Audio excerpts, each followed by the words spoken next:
যেভাবে ভারতে পালিয়ে যান ওবায়দুল কাদের। ছাত্র জনতার অভ্যুত্থানে শেখ হাসিনার নেতৃত্বাধীন সরকার পতনের পর সাবেক মন্ত্রী, এমপি সহ আওয়ামী লীগ দোসরদের অনেকেই দেশ ছাড়তে মরিয়া। দালাল সিন্ডিকেটের সহায়তায় কেউ কেউ ভারতে ঢুকতে কোটি টাকাও দিয়েছেন, তবে ২০ লাখের নিচে কেউ ঢুকতে পারেননি। কেউ আবার খুইয়েছেন মোটা অঙ্কের নগদ টাকা ও ডলার, কাউকে দিতে হয়েছে জীবনও। তবুও ভারতে পালানোর মিছিল থামছে না। এ সুবাদে ভারত বাংলাদেশ সীমান্তের বিভিন্ন পয়েন্টে থাকা চিহ্নিত দালালদের পোয়াবারও।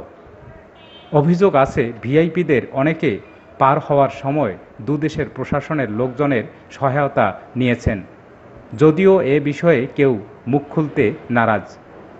আওয়ামী দোসরদের সাজানো প্রশাসন হওয়ায় কৃতজ্ঞতা প্রকাশ করতে অনেকে তাদের নির্বিঘ্নে দেশ ছাড়তে সব ধরনের সহায়তা দিয়েছেন এবং এখনও দিচ্ছেন।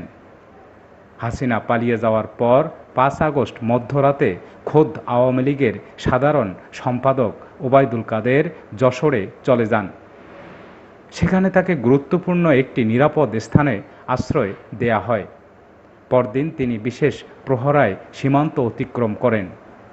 বিষয়টি যশোর ও বেনাপোলের বেশ কয়েকটি দায়িত্বশীল সূত্র নিশ্চিত করেছে, তবে তারা পরিচয় প্রকাশ করে কথা বলতে নারাজ।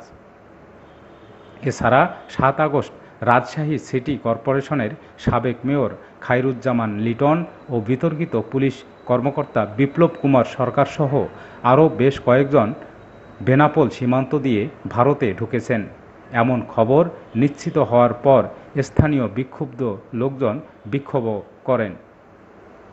সংশ্লিষ্টরা বলছেন, ছাত্র আন্দোলন শুরু হলে নিজস্ব অস্ত্রধারী বাহিনী নিয়ে মাঠে নামেন যশোর ১ আসনের এমপি শেখ আফিল উদ্দিন। পরে তার বিরুদ্ধে একাধিক হত্যা মামলা হয়।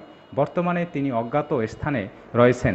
এছাড়া আত্মগোপনে রয়েছেন সাবেক উপজেলা চেয়ারম্যান সোহরাব হোসেন, পৌর মেয়র নাসির উদ্দিন, সাবেক মেয়র আশরাফুল আলম ওরফে লিটন, যশোর জেলা আওয়ামী লীগের সভাপতি শহীদুল ইসলাম ও সাধারণ সম্পাদক শাহীন চাকলাদার সহ স্থানীয় নেতাদের অনেকে।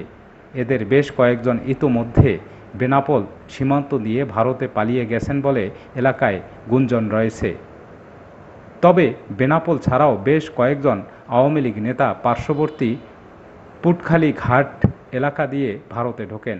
তাদের কেউ কেউ পুটখালির দালাল সর্দার হিসাবে পরিচিত নাসিরের সহায়তায় দেশ ছাড়তে সক্ষম হন বলে জানা যায়। অনেক আগে থেকে এ ঘাটটি ধুর পাচারের অন্যতম ঘাট হিসাবে পরিচিত। এছাড়া রঘুনাথপুর এলাকার দালাল বাদশাহ মল্লিক ও কলারোয়া সীমান্তের ভাদিয়ালি ঘাটে আক্তার চন্দনের সহায়তায় অনেকে ভারতে ঢুকছেন। আওয়ামী লীগের লোকজনকে সীমান্তের ওপারে সহায়তা করছেন কুখ্যাত ভারতীয় দালাল গৌতম দাস ও বাবুরাম।